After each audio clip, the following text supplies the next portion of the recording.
Otro elemento objetivo es la nacionalidad. La regla general, ¿cuál es? La del artículo 20 del DLA. La nacionalidad del árbitro no importa, el color de su pasaporte es irrelevante. Sí, tanto a nivel de arbitraje nacional como internacional, ¿eh? Ahora, sin embargo, existen excepciones. Por ejemplo, hay excepciones de tipo convencional. El Perú ha participado ya varias veces en esto, con lo cual no les va a sonar tan extraño.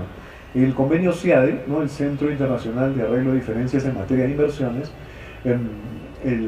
la Convención CIADE tiene algunas reglas que rompen esta generalidad de la no importancia de la nacionalidad.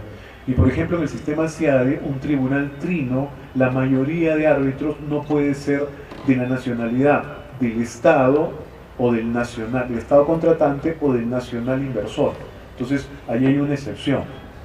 Otra también se da en la legislación comparada. El único caso que he podido encontrar al día de hoy es la ley de arbitraje internacional iraní, que repite la regla del CIADE. No puede haber una mayoría de nacionales de una de las partes.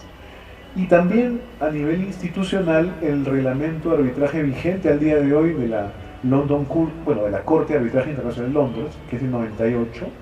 El de la CCI tenía esta regla, pero acaba de modificarse recientemente, ya no la tiene igual, por eso solo he pillado el de la LCIA. Dice lo mismo, ¿no? Que tiene que ser un tribunal en el cual no haya una desequilibrio de nacionalidad, ¿no? Muy bien, siguiente factor. El idioma es un tema muy interesante. En el arbitraje nacional e internacional, como reza el artículo 36 del DLA, que saben es un sistema monista, sus reglas se aplican tanto para el arbitraje nacional como el arbitraje internacional, salvo normas específicas que hacen diferencia, que son poquísimas. No interesa el idioma, en un arbitraje se puede utilizar uno o varios idiomas. Ahora vamos a analizar primero cómo hacemos esto en arbitraje nacional y cómo en internacional. En arbitraje internacional el sentido común nos indica que pueden utilizarse varios idiomas precisamente por la nacionalidad de las partes. En el arbitraje nacional también. ¿Por qué? Por la cooficialidad de diferentes lenguas. Acuérdense que nuestra Constitución, como el caso español también, reconoce varias lenguas oficiales. Tenemos el castellano, tenemos el aymara, tenemos el quechua. Como me contaba Hugo, aquí en vuestra tierra se ha tramitado un arbitraje en Runasini, y eso está muy bien, porque es una lengua oficial del Estado. Entonces no hay ningún inconveniente. Igual podría tramitarse en aymara o en castellano.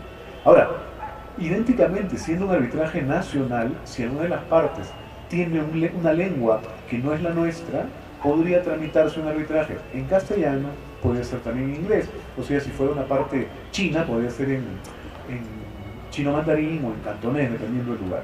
Eso no es ningún inconveniente. Y en el arbitraje internacional se repite la misma regla.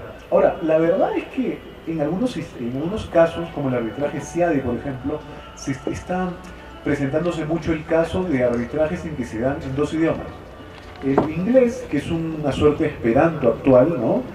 Y el idioma castellano, que está mucho tomando lugar, tomando su sitio en el mundo del arbitraje internacional, particularmente el CIADE, dada la gran cantidad de estados latinoamericanos que participan en esto.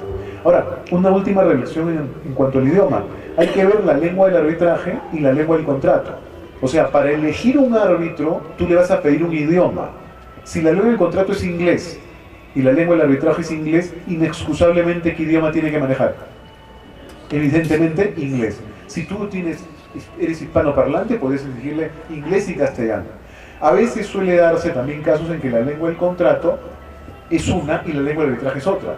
La lengua del contrato puede ser, todos los contratos están redactados en alemán, pero el arbitraje se va a tramitar en París y la lengua será el francés. Entonces ya tenemos árbitros que tienen que saber alemán y francés. Muy bien, el siguiente factor objetivo es la disponibilidad. Este es un tema muy interesante. Miren, los árbitros profesionales en realidad son pocos. En nuestro país particularmente y a nivel internacional también. Entonces, una cosa muy importante a efectos de la designación de un árbitro es cotejar su disponibilidad. ¿Qué elementos hay que analizar? La agenda. Les cuento, yo en mi práctica he tenido varios casos con árbitros amigos y muy conocidos también, que tienen agendas en las cuales están saliendo del país varias veces al mes.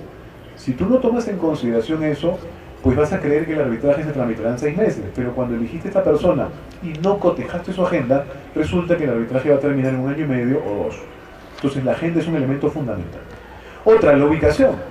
Quizás ahora en el campo nacional también, y justo con lo que decía Hugo hace unos momentos, por ejemplo, que Huancayo está siendo una potencia en arbitraje a nivel Perú en general y Sierra en particular, se me ocurre que podrán tener árbitros, ¿no?, de diferentes lugares del Perú. Habría que ver su ubicación. De repente si es en Lima es muy fácil porque es 50 minutos de viaje, ¿no? Pero quizá otro lugar mucho más alejado habría que pensárselo. O quizá un árbitro de interferencia del Dalai Lama para manejar esas personalidades, ¿no? Muy bien. Otro paradigma subjetivo es el superabogado. Estos señores que han litigado tanto, ¿no?, y la condición de abogado la tienen tan dentro de la mente, que no se resisten a ponerse abogado de las partes, a tratar de inclinarse, eso sí lo deben haber visto mucho en su práctica arbitral, a tratar de inclinarse en unas posiciones, con lo cual pierden el objetivo principal de su posición, que es evidentemente sujeto imparcial, ¿no? Entonces, esto es un poco peligroso. Otro carácter o otro paradigma es el superjuez. En nuestro país yo conozco 2 casos. Personas que han sido jueces, vocales superiores, vocales supremos, y han entrado al mundo del arbitraje. ¿Y saben qué pasa? Han traído la mala costumbre de hacer saltar a los abogados, a los litigantes, por los aros pequeñitos de su creación, como si fueran perritos o leones, ¿no? Y eso lo mandan al arbitraje, con lo cual, lío tremendo, ¿no? Porque van a tener que tener mucha paciencia para manejar este tipo de árbitros. Luego tenemos el caballero blanco. El caballero blanco es esta persona, yo conozco uno, y muy conocido, que por el afán de la búsqueda de la verdad y la justicia, va aprovechando, por ejemplo, el arbitraje de conciencia, va a ir en contraley, va a sacar sus posiciones jurídicas inusitadas, inclusive va a traer al arbitraje cosas que las partes no quieren discutir, están mostrando que no quieren, pero las va a traer. ¿Por qué? Porque el señor quiere buscar la justicia, ¿no? Entonces, mucho cuidado con el exceso en la justicia, ¿no? El pusilánime, que lo pintaba hace un rato, eso sí he visto varios, son estas personas pues que no tienen carácter ninguno, y que tú le dices y él dice sí señor, lamentablemente ha perdido una designación, ha perdido honorarios y ha perdido a alguien que lo represente en el tribunal, ¿no? Mucho cuidado con el pusilánime. Y finalmente, otro paradigma subjetivo es el desempleado oportunista, ¿no? Esto he visto algunos también. Son estas personas que por la gracia de la Virgen María han sido designados árbitros. ¿Y saben qué? Ellos no quieren que el arbitraje culmine. ¿Por qué? Porque no tienen nada más rentable ni mejor que hacer. Entonces van a darle cuerda al arbitraje todo lo que pueda.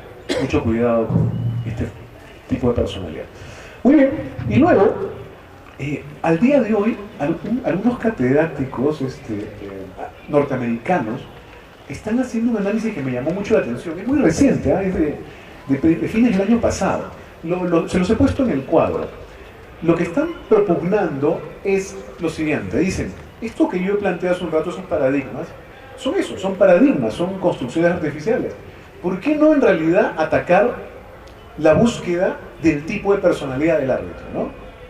¿Por qué no atacar la búsqueda del tipo de personalidad del árbitro? Entonces, ¿qué propone? Propone un análisis de personalidad. Y para eso, después me voy a explicar, hay una entrevista, pero en esa entrevista lo que estos catedráticos proponen es además utilizar test del mundo de la psicología, interesantísimo, ¿no? En el contenido, en lo que se dice. Y para verificar eso hay 19 criterios. Yo les obsequio básicamente 3. La estructura lógica. Cuando alguien está hablando, todo es una relación fáctica. Tiene que tener una estructura lógica. No puede haber incoherencias, no puede haber inferencias cerradas. Y además la cantidad de detalles. Cuando alguien está contando algo que pasó, hay muchos detalles. Se siente. Por contra, cuando alguien está inventando, los detalles se reducen. Y además reproducción de conversaciones. Oye, ¿y qué es lo que dijo Pepito? Ajá, si alguien te puede decir lo que en ese contexto dijo Pepito, hay más probabilidad que esté diciendo la verdad, a que no lo diga. Obviamente lo puedes cotejar también, ¿no? Ahora, ¿y cómo hago esta entrevista, este análisis? Lo hago a través de la entrevista cognitiva, que es la segunda parte, la entrevista cognitiva. Es sentarlo y vamos a usar la entrevista del arbitraje que les voy a enseñar para efectos de esto. En la entrevista cognitiva, ¿qué cosa se verifica?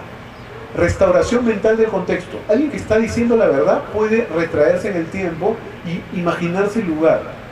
¿Entienden o no? Otra, díganle, pregúntenle todo. no lo corten, no cesen las preguntas, que diga todo. Otra, pueden pedirle que recuerde eventos en orden diferente. Ahora cuéntamelo al revés, de atrás para adelante. Cualquier detalle sobre su currículum, si quieren, sobre su historia de laudos, sobre la cantidad de arbitrajes que ha tramitado. Ahora cuéntamelo de atrás para adelante. Cambio de perspectiva. Si está hablando de un evento, un contexto, ahora, ¿qué es lo que miraba Juanita que estaba al lado? ¿Y qué crees que ella miraba? También. Muy bien. En pocas palabras, en la entrevista, ustedes van a tratar de verificar que lo que le están diciendo, a nivel del verbo, de lo que se dice, del aspecto verbal, pueden cotejarlo a través de esto. Entonces, la estructura lógica, los detalles, la posibilidad de reproducir conversaciones. No, déjenlo hablar, que diga todo. Pueden pedirle cambios de tiempo, que recuerde algo de modo diferente, y así van a ver, por si acaso esto no es solo, esta técnica la van a sumar a la segunda que les voy a enseñar, a nivel básico. Muy bien, entonces el análisis de credibilidad primero tiene un factor verbal.